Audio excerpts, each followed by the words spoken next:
ഹരേ Krishna. മേടരാശിക്കാർക്ക് June 2025 എങ്ങനെയിരിക്കുമെന്ന് നോക്കാം. ഇപ്പോൾ ഇവർക്ക് ഒന്നാമത്തെ ഹൗസിൽ ശുക്രനും, രണ്ടാമത്തെ ഹൗസിൽ സൂര്യനും ബുധനും, മൂന്നാമത്തെ ഹൗസിൽ വ്യാഴവും, നാലാമത്തെ ഹൗസിൽ ചൊവ്വയും, അഞ്ചാമത്തെ ഹൗസിൽ കേതു, 11ാമത്തെ ഹൗസിൽ രാഹുവും, 12ാമത്തെ ഹൗസിൽ ശനിദേവുമാണ്. ഓൾറെഡി 18 മേയ്ക്ക് രാഹുവും കേതുവും സ്ഥാനപരിവർത്തനം ചെയ്തു കഴിഞ്ഞു. ഈ മാസം ബുധനും ചൊവ്വയും സൂര്യനും സ്ഥാനപരിവർത്തനം ചെയ്യാൻ പോകുന്നു. ഈ അവസ്ഥയിൽ നവഗ്രഹങ്ങളുടെ ഒരു അനുഗ്രഹം ജൂൺ മാസം എങ്ങനെയായിരിക്കുമെന്ന് നോക്കാം.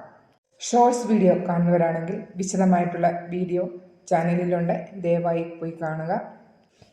ഈ മാസത്തിൽ ജൂൺ 2025 നിങ്ങളുടെ health, education, love relation, married life എങ്ങനെയിരിക്കുമെന്നും നിങ്ങൾക്ക് എന്തെല്ലാം ഉപായങ്ങളാണ് ചെയ്യേണ്ടതെന്നും അറിയാം. ജൂൺ 7 സൂര്യൻ 3ാമത്തെ ഹൗസിലേക്ക് വരുന്നു. ഈ സമയം ആരോഗ്യത്തിന് അത്ര ഒരു നല്ല സമയമല്ല. നിങ്ങളുടെ വയറ് സംബന്ധമായ ആരോഗ്യത്തിന് അസുഖങ്ങൾ വരാനുള്ള സാധ്യതയാണ് കാണുന്നത്. അതുകൊണ്ട് മദ്യപിക്കുന്നവരൊക്കെ ആണെങ്കിലും തീർച്ചയായും ഒഴിവാക്കുക ഈ മാസം. അതുപോലെ ലിവർ റിലേറ്റഡ് പ്രോബ്ലം വരാനുള്ള സാധ്യതയും കാണുന്നുണ്ട്. ആഹാരം നിയന്ത്രിക്കുക, വീട്ടിൽ നിന്നുള്ള ആഹാരം മാത്രം കഴിക്കുക, പുറത്തെ ആഹാരം നിങ്ങൾക്ക് കുറവാക്കുന്നതാണ് ഏറ്റവും നല്ലത്. നിങ്ങളുടെ രാശിയുടെ നാഥൻ സ്വാമി ചൊവ്വയാണ്. അപ്പോൾ ചൊവ്വയുടെ ഒരു ദൃഷ്ടിയും പതിക്കുന്നത് കൊണ്ട് നിങ്ങളുടെ ആരോഗ്യം നിങ്ങൾ തീർച്ചയായും ശ്രദ്ധിക്കുക. വിദ്യാഭ്യാസം എന്ന് പറഞ്ഞാൽ 5 കേതുവാണ് വരുന്നത്. 18 മേയ്ക്ക് കേതു നിങ്ങളുടെ 5th ഹൗസിൽ വന്നിരിക്കുന്നു. ഇത് 1-2 മാസത്തേക്കല്ല, 1.5 വർഷത്തേക്കാണ് ഇവിടെ ഇരിക്കാൻ പോകുന്നത്. അപ്പോൾ കേതു എന്ന് പറയുന്നത് മൈൻഡ്ലെസ് പ്ലാനറ്റ്, ഷാഡോ പ്ലാനറ്റ് ആണ്. അപ്പോൾ നിലവിലുള്ള വിദ്യാഭ്യാസത്തിൽ നിന്നും ഒരു ചേഞ്ച് വരാനുള്ള സാധ്യതയാണ് കാണുന്നത്. നിങ്ങളുടെ കോളേജോ സ്കൂളൊക്കെ ചേഞ്ച് ചെയ്യാനുള്ള ഒരു സാധ്യതയുണ്ട്. തീർച്ചയായിട്ടും ഈ 1.5 വർഷത്തിനകം നിങ്ങളുടെ വിദ്യാഭ്യാസത്തിൽ ഒരു പരിവർത്തനം തീർച്ചയായിട്ടും ഉണ്ടാകും. അത് നിങ്ങൾ ശ്രദ്ധിച്ചു വേണം എല്ലാം ചെയ്യാൻ. നിങ്ങളുടെ ലവ് റിലേഷനൊക്കെ നോക്കുന്നതും 5ാമത്തെ ഹൗസ് തന്നെയാണ്. അപ്പോൾ 7 ജൂണിന് ശേഷം ഈ ഒരു മാറ്റം നിങ്ങളുടെയൊക്കെ നല്ല രീതിയിലായിരിക്കും. കഴിഞ്ഞ കാലങ്ങളിൽ നിങ്ങളുടെ ലവ് റിലേഷനിൽ എന്തെങ്കിലും പ്രോബ്ലം ഒക്കെ നടക്കുന്നവരാണെങ്കിൽ അതിപ്പോഴേക്കും 7 ജൂണിന് ശേഷം അത് മാറിക്കിട്ടാനും ഉള്ള സാധ്യത കൂടുതലാണ് കാണുന്നത്. ദാമ്പത്യ ജീവിതം 7ാം ഹൗസിൽ ശുക്രനാണ്. അവിടെ വ്യാഴത്തിൻ്റെ ദൃഷ്ടി ഉള്ളതുകൊണ്ട് ശുക്രൻ 7ാം ഹൗസിലിരിക്കുന്നത് അത്ര നല്ലതല്ല. പക്ഷെ വ്യാഴത്തിൻ്റെ ദൃഷ്ടി ഉള്ളതുകൊണ്ട് സന്തോഷകരമായിരിക്കും നിങ്ങളുടെ ദാമ്പത്യ ജീവിതം. സന്താന സൗഭാഗ്യത്തിനും ഈ സമയം നല്ലതാണ്. നിങ്ങളുടെ ഭാഗ്യം ജൂപ്പിറ്റർ, വ്യാഴം 3rd ഹൗസിൽ അത്ര നല്ലതല്ല. പക്ഷെ ദൃഷ്ടി ഉള്ളതുകൊണ്ട് മാത്രം, ദൃഷ്ടി അനുസരിച്ച് അതുള്ളത് കൊണ്ട് മാത്രം നല്ലതായിട്ട് വരാനുള്ള സാധ്യതയാണ് കാണുന്നത്. ബിസിനസ്സിൽ നല്ല ഉയർച്ച തന്നെ ഈ മാസം നിങ്ങൾക്ക് കിട്ടുന്നതാണ്. ഭാഗ്യം നിങ്ങൾക്ക് സപ്പോർട്ട് തന്നെ ചെയ്യും. ഇൻവെസ്റ്റ്മെൻറ്റ് ചെയ്യാൻ പറ്റുന്നവർക്കൊക്കെ അത് ചെയ്യാം. അപ്പോൾ ബിസിനസ്സിൽ നല്ല ഒരു ഉയർച്ച തന്നെ കാണുന്നുണ്ട്. 7 ജൂണിന് ശേഷം പുതിയ ബിസിനസ്സൊക്കെ ചെയ്യുന്നവർക്കാണെങ്കിലും അതിനും ഒക്കെ നല്ലൊരു സമയമാണ്. എല്ലാവരും അത് നോക്കിക്കണ്ട് ചെയ്യുക.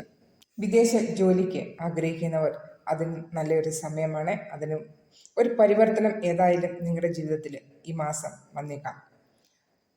പിന്നെ ശനി, 7ാം ശനിയുടെ ആദ്യത്തെ ഫസ്റ്റ് ചലനം സ്റ്റാർട്ടായിരിക്കുകയാണ്. അപ്പോൾ കുറച്ച് ശ്രദ്ധിക്കുക. ഇപ്പോൾ 7ാം ശനി എന്ന് പറഞ്ഞാൽ ശനി മഹാരാജാവ് നിങ്ങളുടെ 12ാമത്തെ ഹൗസിലാണ് ഇരിക്കുന്നത്. അപ്പോൾ അത് സംബന്ധിച്ച കുറച്ച് പ്രശ്നങ്ങളൊക്കെ വരാൻ സാധ്യതയുണ്ട്. പക്ഷേ ഇപ്പോൾ നിലവിൽ അത്രയ്ക്കും പ്രയാസമൊന്നും തരാൻ പോകുന്നില്ല. അപ്പോൾ 7ാം ശനിദേവനെ പ്രീതിപ്പെടുത്തുന്നതിനുള്ള കാര്യങ്ങൾ ഒക്കെ നിങ്ങൾക്ക് ചെയ്യാവുന്നതാണ്. ശനിദേവന് കർമ്മത്തിൻ്റെയാണ്, നമ്മുടെ പാസ്റ്റ് കർമ്മം, നമ്മൾ ചെയ്തു പോയ കർമ്മം, നമ്മൾ നിലവിൽ ചെയ്യുന്ന കർമ്മം, ഇതിനെ എല്ലാം അടിസ്ഥാനമാക്കിയാണ് ശനിദേവൻ നമുക്ക് അനുഗ്രഹങ്ങളും കഷ്ടതകളും ഒക്കെ തരുന്നത്. ശനിദേവനെ പ്രീതിപ്പെടുത്തണം. നമ്മുടെ ആലസ്യമൊക്കെ, നമ്മുടെ ലേസിനെസ്സൊക്കെ മാറ്റി എപ്പോഴും ആക്റ്റീവായിട്ടിരിക്കുക, ഹാർഡ് വർക്ക് ചെയ്യുക. ഹാർഡ് വർക്ക് ചെയ്യുന്നതാണ് ശനിദേവന് ഏറ്റവും ഇഷ്ടം. അപ്പോൾ എല്ലാവർക്കും അങ്ങനെ എന്തെങ്കിലും സ്വഭാവമുണ്ടെങ്കിൽ അതെല്ലാം മാറ്റി ഹാർഡ് വർക്ക് ചെയ്യുക. ശനിദേവൻ നിങ്ങളെ സപ്പോർട്ട് ചെയ്യും. ഉപായങ്ങൾ എന്തൊക്കെയെന്ന് നോക്കാം.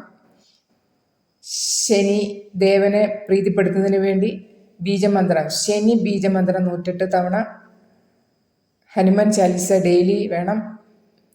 ചൊവ്വയുടെ ബീജമന്ത്രം 108 തവണ.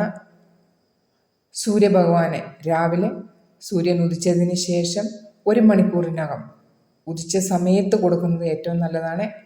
ഡെയിലി ജലം അർപ്പണം ചെയ്യുക. ഈ കാര്യങ്ങളൊക്കെ ചെയ്ത് നിങ്ങളുടെ ജീവിതത്തിൽ നല്ലത് തന്നെ വരും. എല്ലാ കാര്യങ്ങളും ചെയ്യുമ്പോൾ നിങ്ങൾ ശ്രദ്ധിച്ച് ചെയ്യുക. അതുപോലെ തന്നെ ഈ ഫലങ്ങളല്ല എല്ലാവർക്കും ഒരുപോലെ ബാധകമല്ല. നമ്മൾ ജനിച്ച സമയം, സ്ഥലം, പിന്നെ നമ്മുടെ പരിതസ്ഥിതി, നമ്മുടെ മുൻജന്മ പുണ്യം, ഇതെല്ലാം അടിസ്ഥാനമാക്കിയാണ് നമുക്ക് ഗ്രഹങ്ങൾ ഫലങ്ങൾ തരുന്നത്. അപ്പോൾ എല്ലാവരും അത് ശ്രദ്ധിച്ചുകൊണ്ട് ഈ ജന്മം തന്നെ നമുക്ക് ആരെയും കഷ്ടപ്പെടുത്താതെ, ആർക്കും ദുഃഖങ്ങളൊന്നും കൊടുക്കാതെ നമുക്ക് മുമ്പോട്ട് പോവുക. എപ്പോഴും പറയുന്ന കൂട്ട് ഈ ഉപായത്തിനെല്ലാം ഉപരി മാതാപിതാക്കളെ ശുശ്രൂഷിക്കുക. അവർക്ക് വേണ്ടുന്ന കാര്യങ്ങൾ ചെയ്തു കൊടുക്കുക. ഒരു 24 മണിക്കൂറിൽ അരമണിക്കൂറിലും അവരോടൊപ്പം ചിലവഴിക്കുക. ഈ കാര്യങ്ങളൊക്കെ ചെയ്യുക. എല്ലാവരും സുഖമായിട്ടിരിക്കും. ഭഗവാന്റെ അനുഗ്രഹങ്ങൾ നിങ്ങൾക്ക് എല്ലാവർക്കും കിട്ടട്ടെ. വീഡിയോ കണ്ട് നിങ്ങൾക്ക് ഉപകാരപ്രദമായെന്ന് വിശ്വസിക്കുകയാണെങ്കിൽ വീഡിയോ ലൈക്ക് ചെയ്യുക. പിന്നെ ഒരു കമൻ്റ് ഇടുക നിങ്ങളുടെ നാളെ. അതുപോലെ തന്നെ ആദ്യമായിട്ട് കാണുന്നവരാണെങ്കിൽ ചാനൽ സബ്സ്ക്രൈബ് ചെയ്യാനും മടിക്കേണ്ട. അപ്പോൾ വേറൊരു വീഡിയോയുമായി വരുന്നത് വരെ എല്ലാവരും സുഖമായിട്ടിരിക്കുക. Stay blessed.